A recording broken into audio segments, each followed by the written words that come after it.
So, welcome to Diversity Matters, the series where I get the opportunity to discuss the power of diversity, equity, and inclusion with leaders across the country.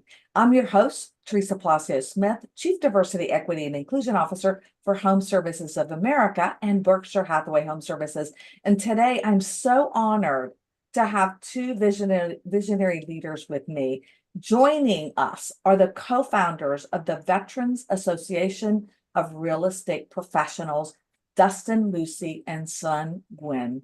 And VAREP, for those who are not familiar with the organization, which is known as VAREP, right, is dedicated to increasing sustainable homeownership, financial literacy education, VA loan awareness, and economic opportunity for both active military and veteran communities. And their organization is one of the very few, and it's an honor because this is really difficult for a lot of the corporations that runs through a foundation. So you are a 501c3, which is a huge benefit when it comes to corporate giving. But beyond this, the organization empowers real estate professionals in helping advance homeownership to the giving to the group of all, are the most giving group of all. That's our military families. And so please join me in welcoming Son and Dustin to the show. I'm so excited to have both of you on, and it's such an honor right before the holidays to actually talk about some of the things that are happening in your space. Thank you for having us. Yeah, good to be here, Teresa. Well, first of all, I'm always interested in learning about how you both met, right?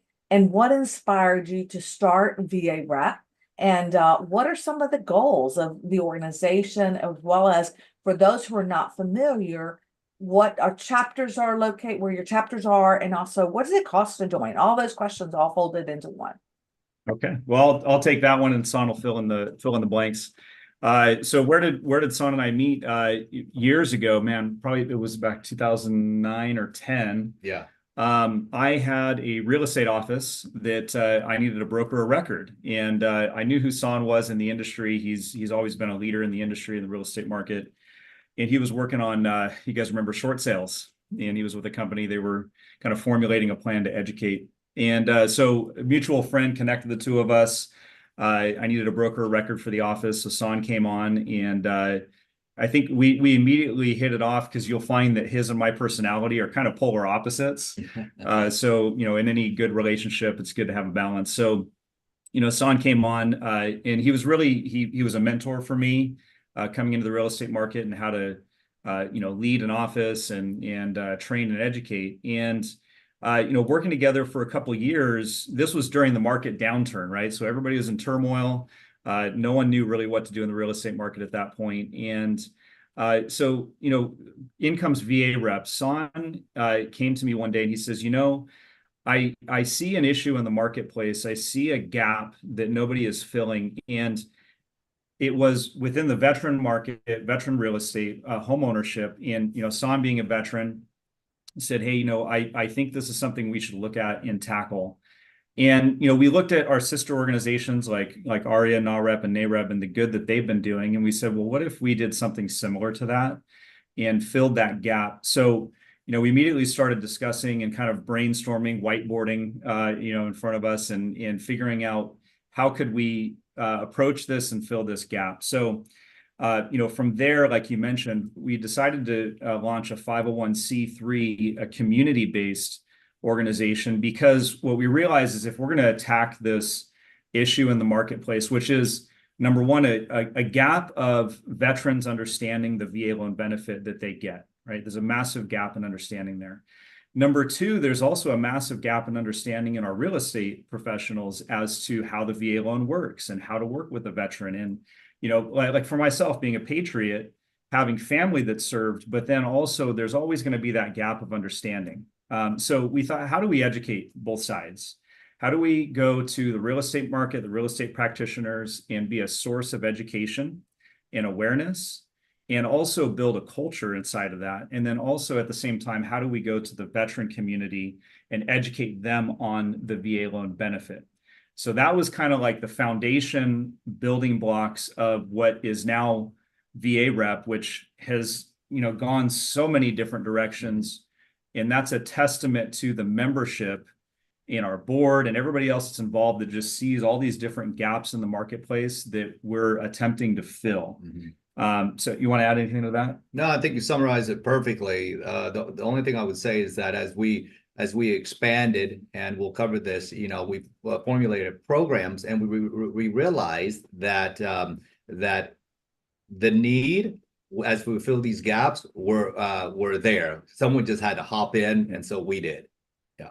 Well, number one, so you had to do that around 2010, 11, 12? Yes. Because I remember being in that market, and what a perfect time to do it, because you're right, there was so many first of all, myths about VA loans and totally incorrect, data about it. So providing the opportunities now for veterans to be able to access information through realtors, because the realtors are, the link that really are so critical in the process of homeownership.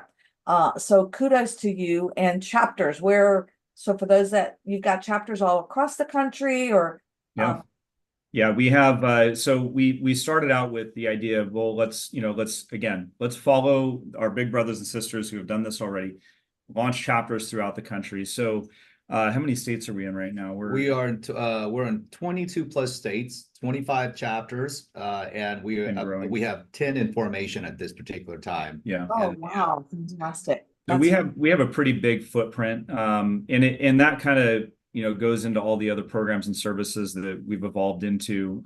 It really powers that. It's, as you can see up on our screen, it's we consider our boots on the ground. Our chapters are the ones that really make things happen. So the chapters are a board of 8, your typical president, VP, secretary, and so on.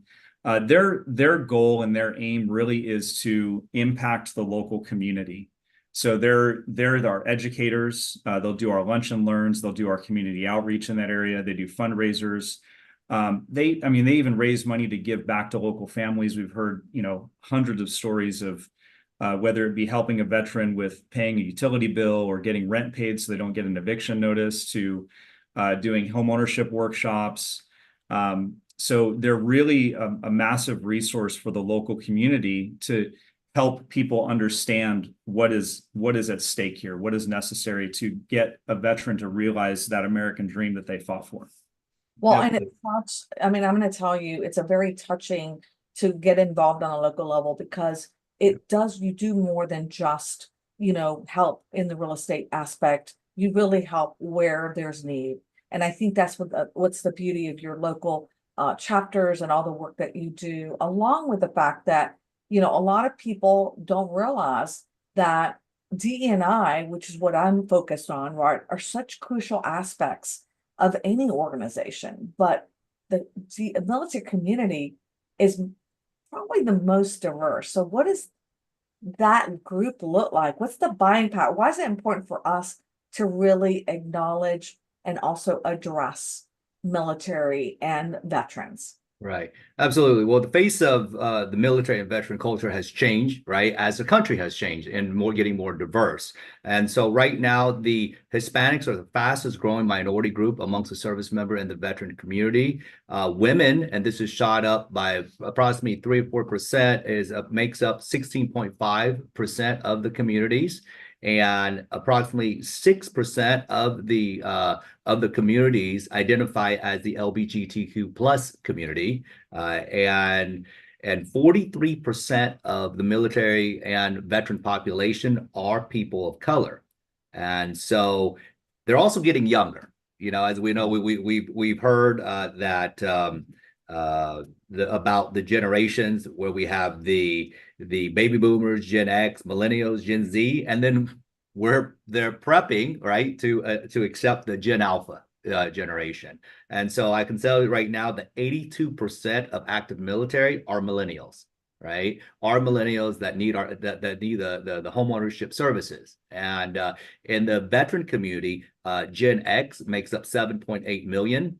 The baby boomers, 5.6 million. And then the millennials, since post 9/11, over 4 million have served, right? And so that population is steadily rising, mirroring the 82% right now in active duty that will then be be retiring here soon. I believe the oldest millennial just turned 43 about a couple of months ago in the military. So it's good about time they put in their 20 to retire and to be accepted into the veteran community. Yeah. But they're getting younger, more diverse, and it's awesome to see. It's awesome to see. And it's also the perfect leeway, perfect for this organization because millennials are at that perfect buying stage, right? That's when you see that, hey, I need to buy a house, I'm starting a family, I'm, leaving the military. It's really important for me to actually take the steps for homeownership. So what a perfect group. And I did not realize that 82% that's a large number, and the large number of 40% and plus growing that is diverse in your community. So I'm very impressed. Yeah, let me say something on that too, real quick. Yes. Is I'm on that upper edge, right? So it's basically my generation and a little bit younger, and I'm seeing lots of my friends right now. Facebook. We watch the career starting to retire and exit from the Air Force and different branches. So, they're understand that they've been moving around duty station to duty station. Now they're ready to set roots where they're at or where they wanted to be. So that's the opportunity there. But also something that I came to understand being in this organization and being around military is, you take an 18-year-old who decides to go in the military, and we know that our education system's done a horrible job teaching financial literacy just across the board, right? A young person doesn't know how to, well, they don't know what a checking book is anymore, but they just look at the bank account, how much balance do I have, right? So when they go in the military, as San taught me, you're taught that you're going to go to fight. You're taught for a purpose, or you're taught to support the ones that are going to go to the front line. That's the, Army and so on. So when they exit the military, if they're not going to go 20 years and they're exiting in the early 20s, the reality is the financial literacy gap is massive. So, I've been in several situations where I was talking to young, not to retirees, but young folks exiting the military, and they don't know what to do. They have some money and maybe they go buy a Camaro or they go buy a motorcycle, and it puts them in a really bad position. So that's where it's very, very important for the economic and financial literacy, as we'll get into kind of some of the things that we do, but then also for the audience here to understand what they're going through and where they're at so you can properly guide them. Mm-hmm. I couldn't agree with you more. And I had a good friend who told me that, when they were in the military and when they served their time, they came out, everything had been done for them. They had housing selected for them. Their vehicles were selected for them. They had no idea what to do because everything had always been done for them.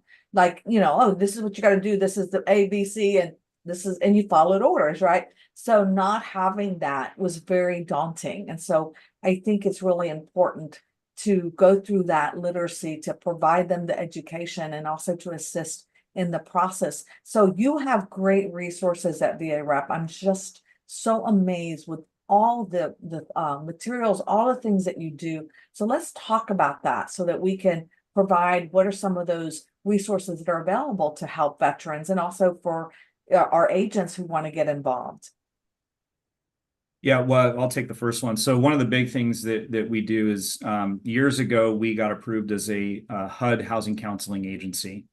And for a while, people were telling us you need to get certified with HUD. And we were kind of bucking against that because, the reality is, if you look at the thousands of HUD housing counselors out there, there's really none that understand the VA loan and understand the veteran culture. It's focused on diversity, include first-time home buyers, right? Which is great. FHA, HUD and FHA, right? So, we looked at that and we said, okay, we'll get involved in that. And so we got certified as a HUD housing counseling agency. And so again, we're the one that knows this field, and we do counsel anybody who comes in. We're on the HUD's website, but we have a specialization in helping veterans. We have staff on board that Marines, Navy, that are HUD housing counselors that understand not only the culture and the life cycle of military, but then they also understand the VA loan and how to help educate to get there. So that's a massive resource that came online, several years back with VAREP, where folks can find us directly, but then also our membership has a route and an opportunity, or even the general public, as far as realtors go, can access and send their clientele here to get free housing counseling, to get on the road and the path to homeownership. And you can go to our website. We have, hundreds of examples of folks who have gotten themselves prepared, whether it be bad credit or no money saved, and we get them to the point of homeownership and then success in buying their home. So I would say that's probably our biggest resource.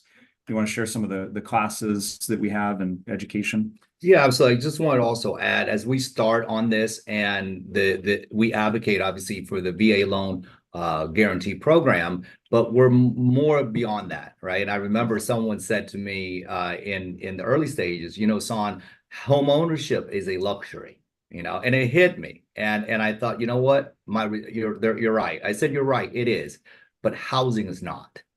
And so the organization is beyond the VA loan. The VA loan is one of the entitlements that the Department of Veterans Affairs, right, gives to the veterans. However, if home ownership is a luxury, that's the light at the end of the tunnel. How do we get there? How do we prepare these young men and women of all backgrounds to get financial literacy literate, right? To get every step along the way. And then what we have found out during our counseling is that holistically, we referred a lot of the homelessness, right, over to the HUD-VASH program. We have reported fair housing violations, SCRA, the Service Member Civil Relief Act violations where on active duty. So what we have become is much more than the VA loan, but all that it encompasses to get ready. Job training, small business development. So those are some of the other programs and resources that have come out of us being in the niche that we're in on a holistic level. In so many lives and doing such great work. And for those who are not aware, to get a HUD counseling agency approved is probably one of the most rigorous processes. You're under a lot of, microscopes. I mean, you have to fill out it's great because y'all did it because y'all used to filling out forms, but that is a huge process. So kudos, because it is a great advantage that you have in being able to help through the process. And I love that.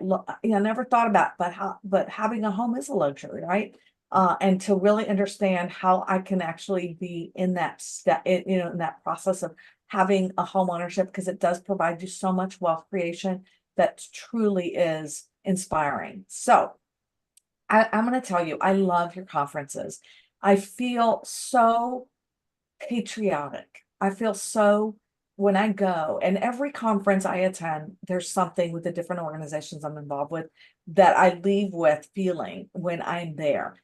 For me, being an American, being a Latina, being someone whose family was in service of my father-in-law was in the Navy, my father was a merchant marine, I have uncles that were Air Force. And so having that military just brings it all full circle. And so I feel so wonderful when I'm there. And it's great to know that I'm a patriot, right? You mentioned that, Dustin. So, I didn't serve personally, but you welcome everyone. So talk about those two conferences and what opportunities it brings to the members. Absolutely. Starting off every June, we have our policy conference is in DC, right? And so it's an opportunity, right, for grassroots advocacy.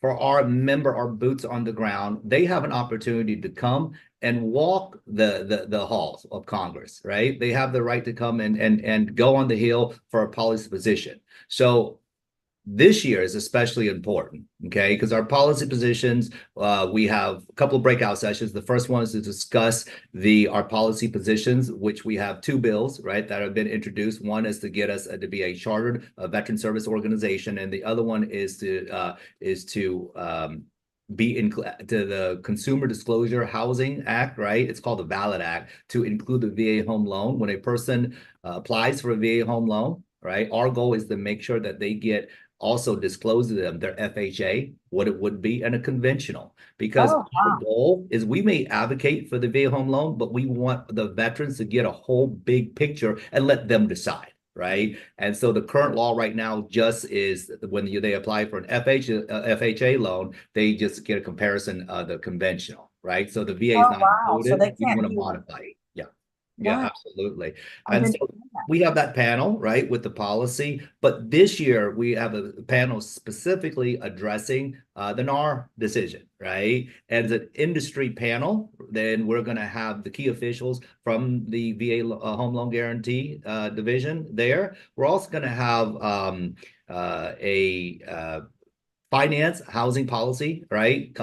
Representative there as well to represent the financial sectors. And then we're still in the works of securing some powerhouses for the point of view from the real estate perspective. So it's going to be a well-rounded panel to discuss, right? And see what proposed solutions we can come up with. I keep on using the word holistically because we have to. We have to be inclusive of all of the diversity that are veterans and service members and how that's going to affect. And so it's going to be exciting, very exciting. It's always exciting to march on the Hill, right? But very exciting this year as the decision was made with the NAR. And then fast forwarding to October of every single year, that conference, it roves across the country. This year we're in Music City, Nashville, Tennessee, and is October this year, 13th through the 15th. That's our national convention. Once again, allows all the members, the leaders to go get and reset, get nourished, get educated, network, feel inspired, but yet learn and equip themselves with more tools so they can serve the local communities. And it also allows us as VAREP National to share with them what we're doing and how we're impacting as a whole. So two great conferences that we have planned on a yearly basis. And they really are so wonderful. And again, the inspiration of the speakers that you have at convention are something that is beyond touching. So I just want you to know that it's one of my favorites, very special to participate in. And we're going to talk a little bit more about the effects of the NAR settlement, which have always, we've always been able to negotiate. Everyone's always negotiated commitment. That all is, that was always the way it's been, right? But I think it certainly put a different mindset for some reason for the consumer because of the misinformation that's been distributed in the different social media outlets and through our marketing of many of the television reporting that's been done. So I want to come back to that because it's really important because a lot of people are scared. Real estate agents are nervous because they want to be able to serve the veteran community and they're concerned that they're not going to be able to do it in the right way. And I think we all need to be concerned about it. So, but let's talk about some of the programs still that you are involved with.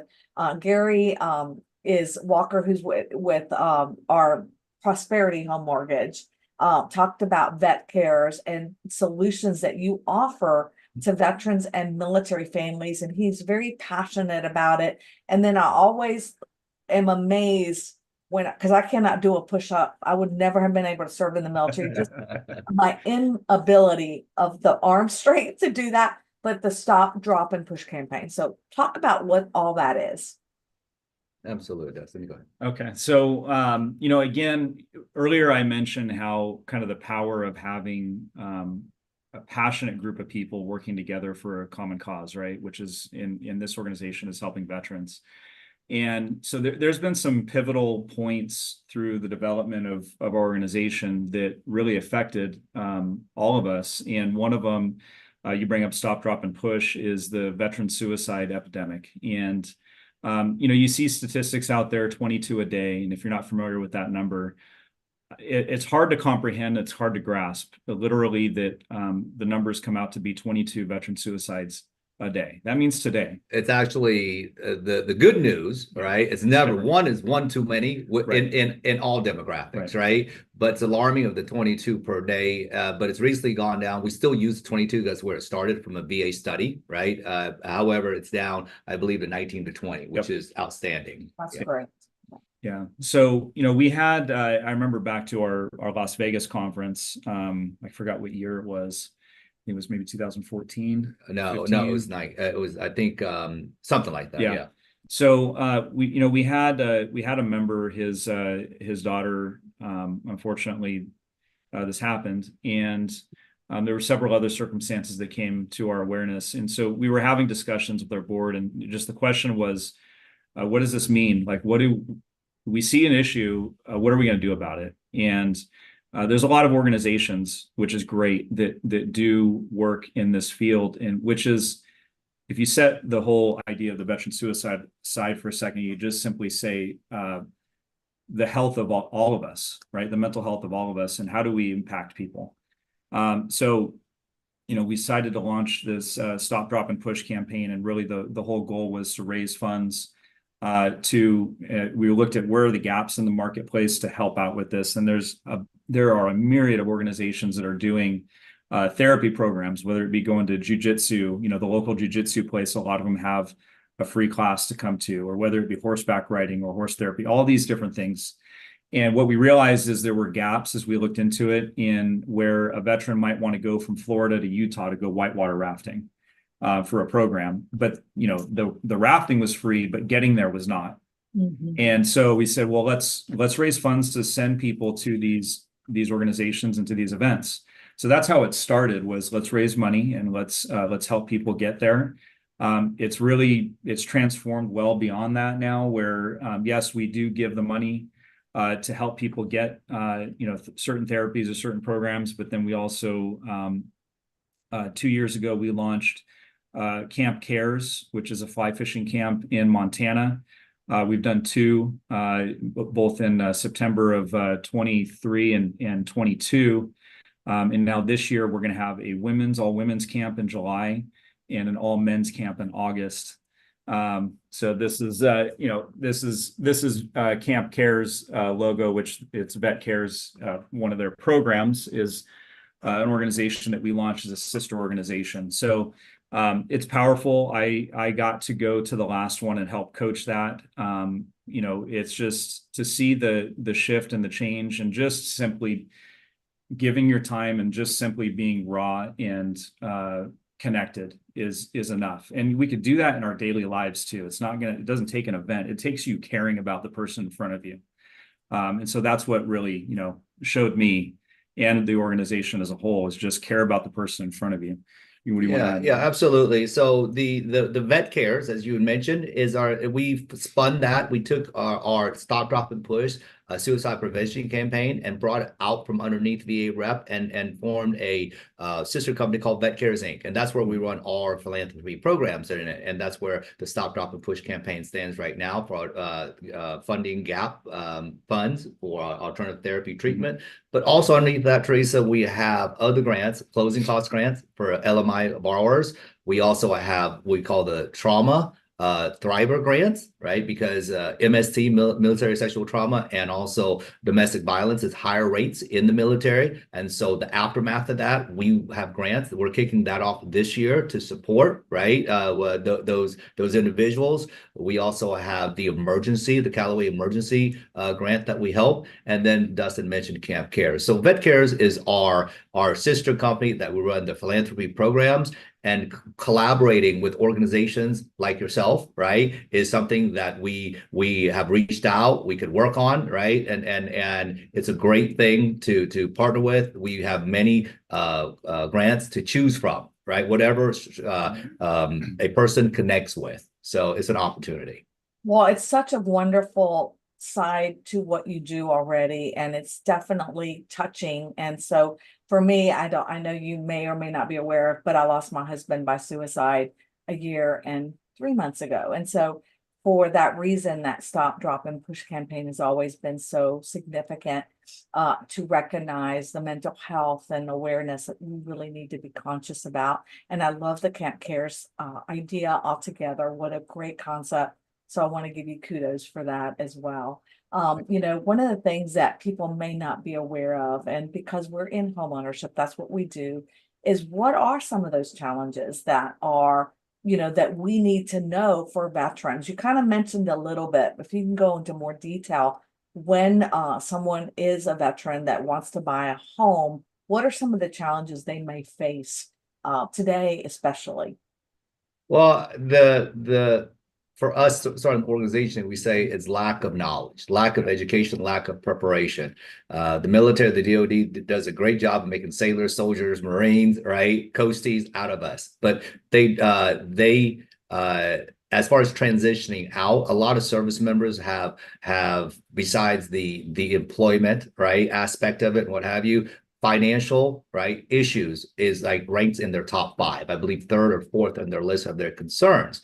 And along the way, right, and this is just, I think, youth, right? This is no DOD, this is no VA, it's just youth. And not only youth, but predatory lending, right, issues, payday scams, checks, right? And combined with their youth, they would rather go and buy a Camaro instead of save money, what have you. So it's the financial literacy aspect of it that we see the most with the transitioning out and also with the veterans, and it keeps on spiraling. And they need intervention in the form of coaching, counseling, saying, stop it, we'll help you, guide you.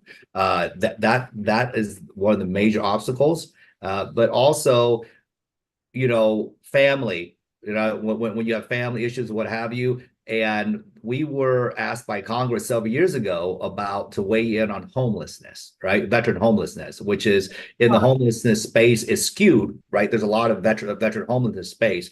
And besides besides the mental health and besides the substance abuse, right? A study was done that showed the stresses of constantly moving, the stresses of financial or bad decisions made up a significant portion of homeless veterans. And so I would say, number one, let's take care and educate them while they're in the service early on, make sure they have good habits, transitioning out, following along the way, and continue to make sure that they are ready and sound for mortgage, get the mortgage ready to make that final step and purchase, right, along the way. And help them negotiate, get out of leases, help them out of bad things and whatever, to get them so they can end the cycle, right, of the financial worry. So I believe that's the big step. And along with that, inform them of their VA home loans, right, their right to that, to make sure that when they go before a real estate and lending professional, they are armed with their own knowledge and they can compare, right, to what their professionals are telling them. That's all. So I think it's a lack of education that the service members and the veterans are facing with that benefit. Well, and the veteran loan, that program is so phenomenal. It really is, because it really provides them a lot of savings and opportunities that the other loans don't. And I think that really is the biggest advantage of the VA loan. But, and I'll tell you, my daughter and son-in-law, my son-in-law was in the reserves. They just bought a home and they could not, they had so many issues with the VA loan for different reasons, but they ended up buying a house and they went conventional for that reason. And I don't want that to happen to others as well. And you mentioned earlier, we talked about NAR settlement, right? That what effect, because I've gotten so many calls, and I know you have too. I'm sure you've gotten hundreds of calls from our realtor community that says, with the changes in our industry, what are the solutions that you have or able to provide so that, we can compensate those buyer's agent if the seller chooses not to pay a buyer agent fee for veterans that are looking to purchase their home? Absolutely. So I would have to go back a bit and agree 100% with you, right? The fact that right now, whether it's social media, whether it's the actual the media or whatever sources, a lot of speculation is happening, a lot of misinformation, a lot of conjecture is out there. And what I would implore everyone that's listening here is to allow and have faith, right, in the systems, right? Like, as for us, we have been in direct contact with the VA Home Loan Guarantee Division, right? And back and forth, we have a direct connect with them, and they're assuring us, right, that is their number one priority at this time. And they're working, and we'd be, one of the first ones to know, right? And as I shared with them, that we thank them and we're going to sit by, right? But we all know that July is the deadline, so it's right around the corner.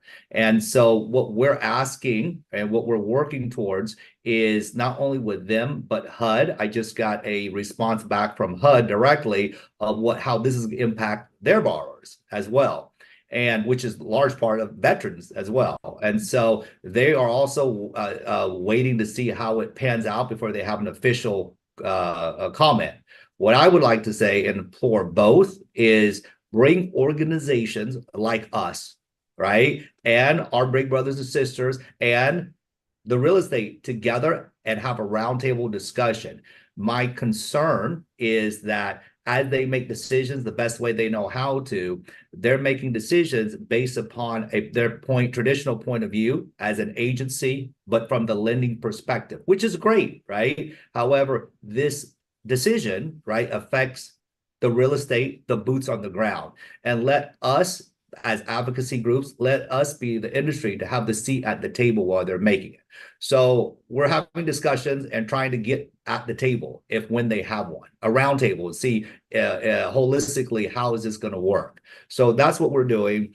At this time, this is just pure, I would say speculation, but our recommendations is to obviously rewrite the VA loan guidelines, because at this particular time, it's not allowing the veteran borrower, right, to pay for anything outside of customary fees, right? And so commission is not customary. So you would think they need to write that somehow that would also allow that fee to be made. It's a double-edged sword if you go that way, because it defeats the whole purpose of the biggest benefit of the VA home loan program. It's specifically written so the veterans, right, especially the low to moderate income veterans, right, which affects HUD as well, the borrower who already don't have the money for affordability's sake, right, go and pay. So if you give them the right to pay, it solves the workaround. But does it really they don't have money? What are they going to do? You can rewrite it, give them a 40-year loan product, right, and spread it out so the interest rate, it won't be affected the loan payment, but you're still defeating the purpose of what it was set out for, whether it's FHA or VA. So I would say I don't have the answer to that right now, but I would sure love to be in that discussion, all right, with them. And we're sitting idly by, but I just on the top of my head, just thinking about a couple of solutions, give a longer loan product, rewrite it so they can pay. So I agree with you there, because that would solve the short term, it'd be a short-term solution. But the fact is that the down payment to begin with, all the different things that you have to come up with, closing costs, all those parameters, but most importantly, to be competitive with your offer, because as you know, when you've got low, housing options and inventory, the seller is holding all the cards, and he can choose which A, B, or C, seller or buyer he wants or they want to choose. And, so being competitive in that offer is the number one to me. It's about equity, and being able to be as competitive as possible. And right now, that takes it out of the equation. I like the concept that Son and Dustin of getting all the organizations together under one umbrella, because it applies to all of us, all organizations that are working to increase homeownership for the communities of color and the different organizations that we serve, because that's really what it's about. Increasing, we know it's wealth creation through homeownership. There's no doubt about it. So I think getting all of you to, getting all the organizations under one to say, this is what we need to come up. These are the solutions. A lot more smarter people than me can come up with different ideas, right, as to how we can really solve this issue. So thank you for sharing your thoughts and the information you just shared. Let me say one more thought. Yesterday, I was on a call with a member of Maine legislation, right? Because I also was going to think it's not only federally, but also state by state, and how they're going to administer this. I truly believe we're going to call and advocate as VA rep to the state governors. And whether it's through a proclamation, a bipartisan resolution, whatever it may be, our suggestion is, number one, you use the word competitive. There's another C word called compassion. And I hope and I know that our industry will rally around and have talk the buyer, the seller, right, to pay. right? That is a given, I would say. However, in the cases that they don't, you say, what about states? How are they going to handle it? And my suggestion is that why don't we create subsidy programs or a grant program for the LMI community, no matter what status, right? But that when they don't pay, if they meet that, right, have the housing authorities, right, or the veteran or the nonprofit organizations, right, be able to do that. But I think what it's going to be a work between federal and state to make this I happen. agree. And making it doable, because some of the programs to me are not like, well, Lots of red tape, lots of red tape, right? Cut the red tape, right? or even find it, oh, you can qualify if you make, Right. but you can't afford to buy a house in that, so Right. making it where it's doable for Yeah, simplistically and quickly exactly. And that's which I know is always difficult, any government that we deal with. I always say the best solution is for each of us, though, to voice the concerns that we have to our own representatives in our districts, because that voice is the one that's really going to be the most effective. And we have to be more open-minded about going and talking and calling and driving people crazy, because that's how change happens. All right, that's my word about advocacy, because it's really important. I love that you tell me more about the referral program that you are creating and what opportunities there are for the members of VAREP to get involved. Yeah, so we're in the process of launching a referral network. It's the MVP Heroes Housing. Heroes Housing Network. Yeah, Military, Veteran, and Patriot network. So, the core foundation of it is that we want a network of certified and educated housing professionals. So this goes beyond just general membership. This goes to a set of requirements and hurdles, if you will, for folks to be on this network. Not only what's your history in real estate working with veterans so far, but then going through a series of education that we've set up. That way, the community, the veteran community, or any buyer for that matter, knows that the person that they're selecting to work with is certified, has been through, a range of things. They didn't just pay a fee to get on a list, right? That's the foundation of it. So through that, we're going to be doing a lot of education, a lot of coaching with the folks who are in this network to help them in going out to the community, in using the power of the certification, using the power of, we're even building in some rewards that the client will be able to access in the purchasing process through the agent. So it's foundations, baby steps at this point. I think you're probably the first one that we've spoken to about it publicly, but yeah, it's going to be a very powerful network of folks who are ready to serve the veteran and the LMI communities. Yeah, absolutely. Yeah. And the core of it is connect the heroes, right, with a certified group of housing professionals, right, but also have what we call the Heroes Real Reward Program, right, where they can realize actual savings towards closing costs, right, or shortly thereafter. So it's a win for everyone, and it allows the people on our network to go beyond thank you for your service, right? It's allowing them, the hero, to realize the rewards, giving back while providing them top-notch service.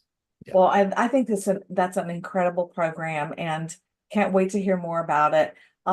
You also do, because you mentioned certified, and I meant to ask you, you do have a certification course that real estate agents can take in order to be able to be more aware of the different opportunities there are to serve veterans and military families, right?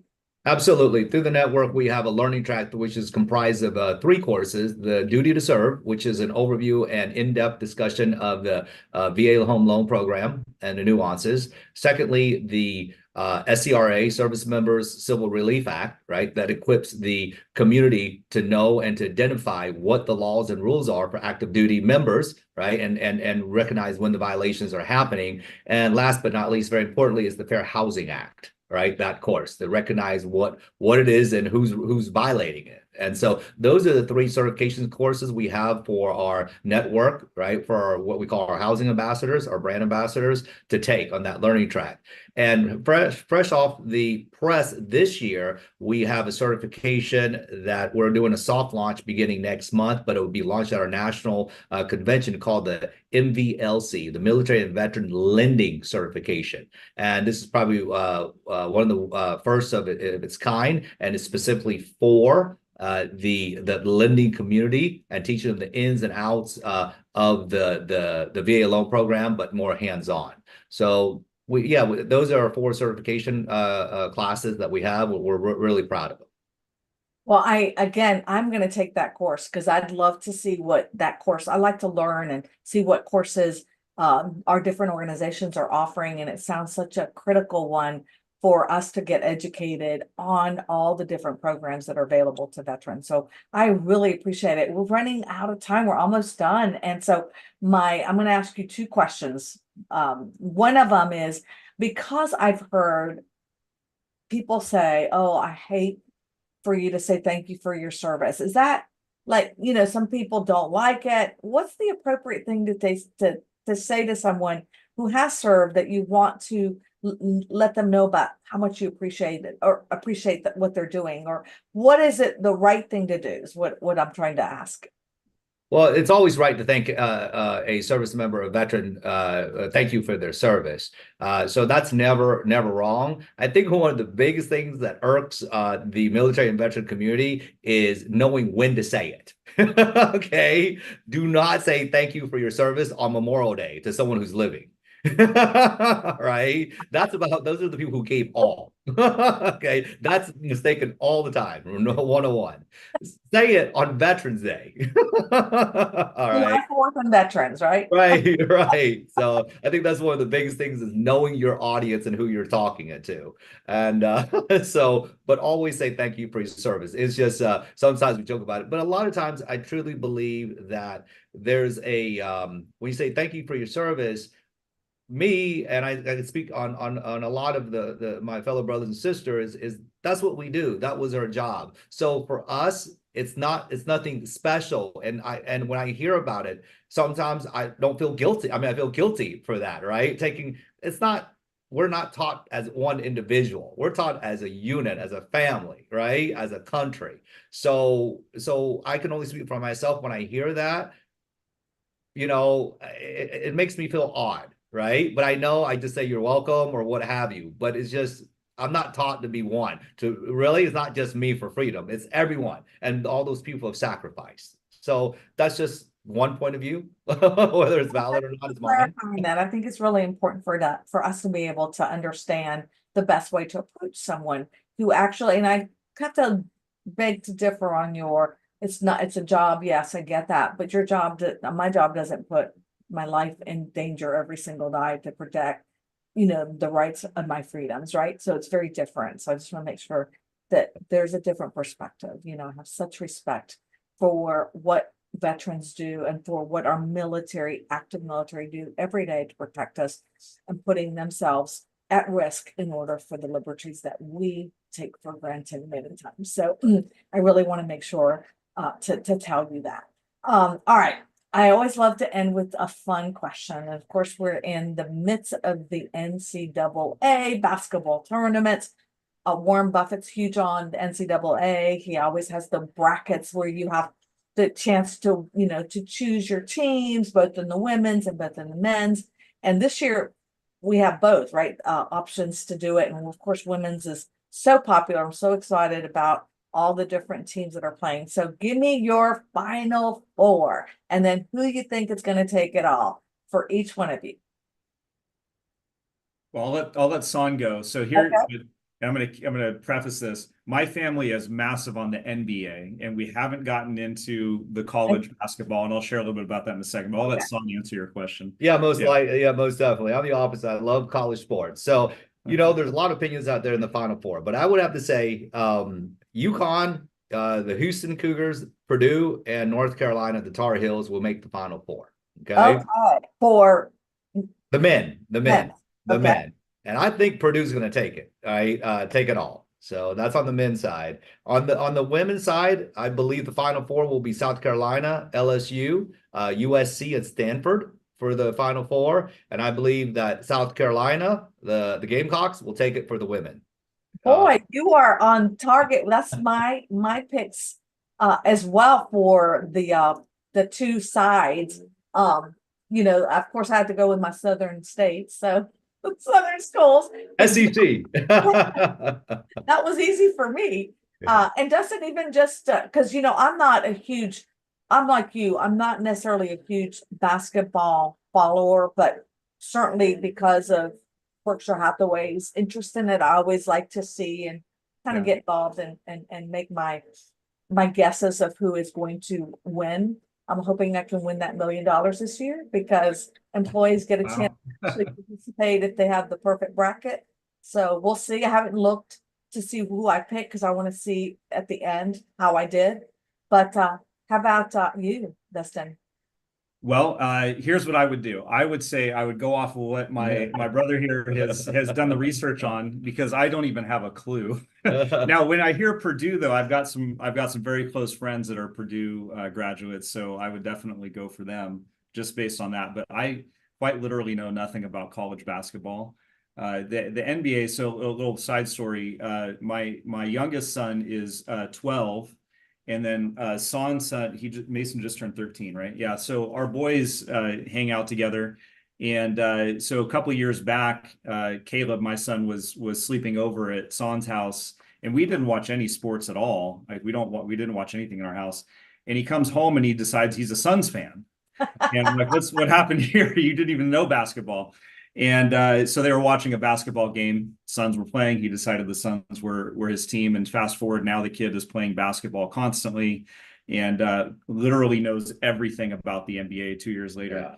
Isn't that funny? The influences that others have on our children, because my kids went to camps during the summer, and my son one day came home and he goes, I'm a University of Florida fan. And I'm like, where did that come from? He's a Gator fan, and he has been all through and through from that day. He's always been a Gator fan. So I really want to thank you for participating on the show. I really appreciate all the information, the knowledge.